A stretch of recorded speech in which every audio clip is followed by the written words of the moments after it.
মই বৰ্তমান জানে যে মই বৰ্তমান বৰপেটা বিধানসভা সমষ্টিৰহে বিধায়ক, কিন্তু পাকা বেতবাৰীৰো এজন ভোটাৰ, কাৰণ মোৰ ঘৰ মোৰ পঞ্চায়তো পাকা বেতবাৰীতে বহিছে। গতিকে এতিয়া বৰপেটাৰ উপৰিও নতুনকৈ গঠন হোৱা পাকা বেতবাৰী সমষ্টিটো বিভিন্ন ঠাইত ৰাজহুৱা অনুষ্ঠান প্ৰতিষ্ঠান বা দলীয় কাৰ্যসূচীটো আমাক আমন্ত্ৰণ কৰে। তো সাধ্য অনুসাৰে মই সকলো ঠাইতে যোৱাৰ প্ৰয়াস কৰোঁ। তো আজি ভক্তেৰডোবা এখন মাদ্ৰাছাত এটা বাৰ্ষিক সভা আছে, তাতে মই গৈ আছোঁ। আজি যুৱ কংগ্ৰেছৰ সভাপতি আমাৰ জাহাংগীৰ ডাঙৰীয়াই অৱগত কৰিলে এটা জইনিং এটা কাৰ্যসূচী ইয়াতে আছে। গতিকে এই হিচাপতে মই ইয়াতে তেওঁলোককো সাক্ষাৎ কৰি গ'লোঁ। আৰু মই আশা কৰোঁ পাকা বেতবাৰী সমষ্টিত কংগ্ৰেছৰ ভেটি শক্তিশালী। আমি ইয়াতে দুজনকৈ বিধায়ক আছোঁ। গতিকে দলে বিভিন্ন দিশ চালি জাৰি চাই প্ৰাৰ্থিত্ব আগবঢ়াব। প্ৰাৰ্থিত্ব যোনেই নাপাওক কিয়, মই আশা কৰোঁ ইয়াতে কংগ্ৰেছৰ সাংগঠনিক ভেটি যথেষ্ট শক্তিশালী। কংগ্ৰেছ দল ইয়াতে বিজয়ী হ'ব বুলি মই দৃঢ়ভাৱে বিশ্বাস কৰোঁ। তথাপি আপুনি ভাবে যে কাক টিকেট প্ৰদান কৰিব?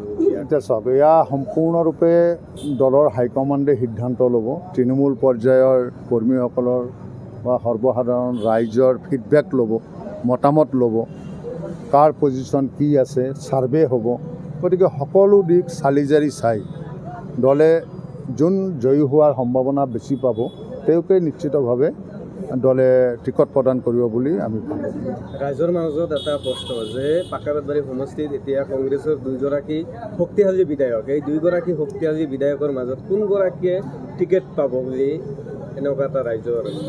চাওক, মই ক'লোৱে যে আমি কংগ্ৰেছ দলৰ একোজন ডিচিপ্লিন চলজাৰ, আমি একোজন সৈনিক।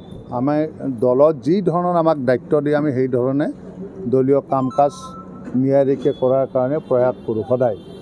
গতিকে দলে সকলো দিশ চালি জাৰি চাই যোন জয়ী হোৱাৰ সম্ভাৱনা বেছি থাকিব মই ভাবোঁ তেওঁকেই প্ৰাৰ্থিত্ব দিব। গতিকে আমাক দলে যি দায়িত্ব দিয়ে আমি নিষ্ঠাৰে সেই দায়িত্ব পালন কৰাৰ কাৰণে চেষ্টা কৰিম। আপুনি কিমান দূৰ আশাবাদী? চাওক, আশাবাদীটো হয়েই, এজন বিধায়ক হৈ আছোঁ। গতিকে আশা কৰোঁ দলে নিশ্চয় প্ৰাৰ্থিত্বৰ কাৰণে মোকো বিবেচনা কৰিব পাৰে। গতিকে আশাবাদী 100% আছোঁ। গতিকে বাকী দলৰ শীৰ্ষ নেতৃত্বই সিদ্ধান্ত ল'ব, সকলো দিশ চালি জাৰি চাই ফিডবেক ল'ব।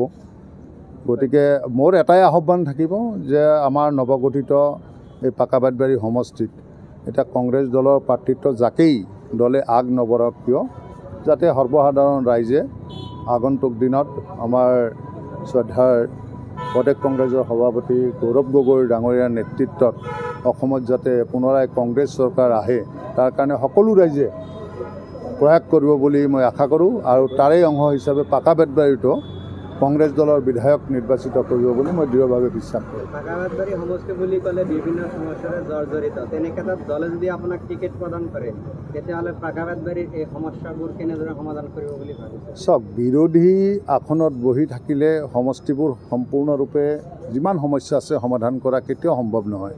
গতিকে আমি সকলোৱে প্ৰয়াস কৰিব লাগিব যাতে আমাৰ 26ত গৌৰৱ গগৈ ডাঙৰীয়াৰ নেতৃত্বত কংগ্ৰেছৰ চৰকাৰ গঠন হয়। যেতিয়া দলীয় চৰকাৰ থাকিব, আমাৰ দলৰ চৰকাৰ থাকিব, তেতিয়া ডেফিনেটলি মূল সমস্যাবিলাক অনায়াসে সমাধান কৰাৰ কাৰণে বিধায়কগৰাকীয়ে সুযোগ পাব। আৰু মই ভাবোঁ এই ক্ষেত্ৰত সকলো ৰাইজে ইয়াৰ সুফলো পাব। কম গণতন্ত্ৰৰ চতুৰ্থ স্তম্ভ হৈছে আমাৰ সংবাদ গোষ্ঠী। ডেমক্ৰেচিত কোৱা হয় ছেকেণ্ড অপজিশ্যন। গতিকে সংবাদ সেৱাৰ সম্পূৰ্ণ স্বাধীনতা ৰাখিবই লাগিব যদি এটা সুস্থ গণতন্ত্ৰ আমি জীয়াই ৰাখিব খোজোঁ। গতিকে মই ভাবোঁ আমি কোনেও সাংবাদিকৰ স্বাধীনতা খৰ্ব কৰা ঠিক নহয়, আমি কোনেও সাংবাদিকক দুৰ্ব্যৱহাৰ কৰা ঠিক নহয়। যোৱা কেইদিন আগত বাক্সাতো এনেকুৱা জুবিন গাৰ্গৰ মৃত্যুৰ পিছত অভিযুক্তসকলক যেতিয়া জেলত থ'বলৈ গৈছিলে এটা অপ্ৰীতিকৰ পৰিস্থিতি হৈছিলে, সেইটো দুৰ্ভাগ্যজনক বুলি ক'ম। আৰু তাতে যথেষ্ট কেইজন সাংবাদিকো গুৰুতৰভাৱে আহত হৈছিলে। পুলিচে তেওঁলোকক বিভিন্ন ধৰণৰ হাৰাশাস্তি কৰিছিলে। মই ভাবোঁ সেইটো এটা গৰিহণাযোগ্য কাম। গতিকে সেইকাৰণে মই ভাবোঁ যে সুস্থ গণতন্ত্ৰ জীয়াই ৰাখিবলৈ হ'লে সংবাদ সেৱক আমি পূৰ্ণ স্বাধীনতা দিব লাগিব আৰু সংবাদ সেৱকসকলক আমি সদায় অগ্ৰাধিকাৰ দি আহিব লাগিব। তেওঁলোকৰ স্বাধীনতা যাতে কোনো পধ্যে খৰ্ব নহয়, তাৰ কাৰণে আমি সদায় সচেষ্ট থাকিব লাগিব। আমাৰ পাকা বেতবাৰী সমষ্টি যুৱ কংগ্ৰেছৰ উদ্যোগত আমাৰ পাকা বেতবাৰী সমষ্টিৰ ৰাধাকুছি গাঁও পঞ্চায়তৰ প্ৰায় 50জনমান যুৱক আমাৰ যুৱ কংগ্ৰেছত জইনিং কৰিলে। আমি তেখেতসকলক আঁকোৱালি ল'লোঁ। আমাৰ দলৰ নীতি আদৰ্শৰ প্ৰতি আকৰ্ষিত হৈ তেওঁলোকে নিজা মনোভাৱ তেওঁলোকে প্ৰকাশ কৰিলে আৰু আমাৰ দলত জইন কৰিলে। আগতে বিভিন্ন দলত তেওঁলোকে আছিল, AGP আছিল বা BJP আছিল বা UDF আছিল, বিভিন্ন দল কৰিছিল বিভিন্নজনে। এতিয়া আমাৰ যুৱ কংগ্ৰেছত জইনিং কৰিলে। ইতিমধ্যে আমাৰ বিধায়ক ৰহিম আহমেদেও তেওঁলোকক লগত মত বিনিময় কৰিলে, তেওঁলোকৰ দলৰ প্ৰতি আকৰ্ষিত কৰিলে, তেওঁলোকক সুপৰামৰ্শ অলপ দিছে। আচলতে বিধায়ক ডাঙৰীয়াৰ বক্তব্যত এটা প্ৰগ্ৰাম আছিল। আমাৰ পাকা বেতবাৰী সমষ্টিত এতিয়া 3জন কেণ্ডিডেট, আমাৰ অহা বিধানসভাৰ 3জন কেণ্ডিডেট। আমাৰ বিধায়ক জাকিৰ হুছেইন শিকদাৰ ডাঙৰীয়া আছে, আব্দুৰ ৰহিম আহমেদ ডাঙৰীয়া আছে, এডভোকেট ছাইজুদ্দিন আহমেদ ডাঙৰীয়া আছে। আমি চবৰ লগতে আছোঁ। আমাৰ কেৱল দলৰ কাম কৰিব লাগে, আমি দলৰ লগত আছোঁ। আমি যোনেই নাহক তেওঁক আমি আঁকোৱালি ল'ম। আমাৰ দলে যাক টিকেট দিয়ে তাকে আমি সমৰ্থন জনাম। আমাৰ যুৱ কংগ্ৰেছৰ কোনো নিজাভাৱে কোনো প্ৰাৰ্থী নাই। আমাৰ 3জনে আমাৰ যুৱ কংগ্ৰেছৰ প্ৰাৰ্থী আৰু 3জনকে আমি সহায় কৰিম।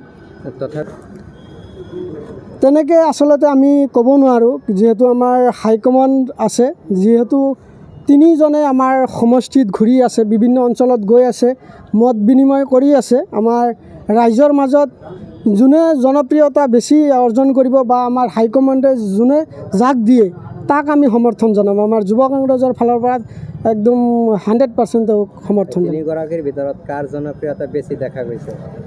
ইতিমধ্যে জনপ্ৰিয়তা বুলি ক'লে চবৰে আছে। বিধায়ক আমাৰ জাকিৰ হুছেইন শিকদাৰ ডাঙৰীয়া সৰুক্ষেত্ৰীৰ সমষ্টিৰ বিধায়ক, বৰপেটাৰ বিধায়ক আব্দুৰ ৰহিম আহমেদ ডাঙৰীয়া বিধায়ক। যিহেতু দুটা বিধায়ক, দুজনৰে জনপ্ৰিয়তা বহুত আছে। আমাৰ ইতিমধ্যে আমাৰ এডভোকেট ছাইজুদ্দিন আহমেদো কিছুদিন ধৰি চৰ্চাত আছে। গতিকে আমি বেছি আপোনালোকে ঘূৰাই পকাই মানে প্ৰশ্ন নকৰিব। আমি 3জনৰ ভিতৰত এজন হ'লেই আমি যোনেই নহওক, আব্দুৰ ৰহিম আহমেদ হ'ব পাৰে, জাকিৰ হুছেইন শিকদাৰ হ'ব পাৰে, এডভোকেট ছাইজুদ্দিন আহমেদ হ'ব পাৰে।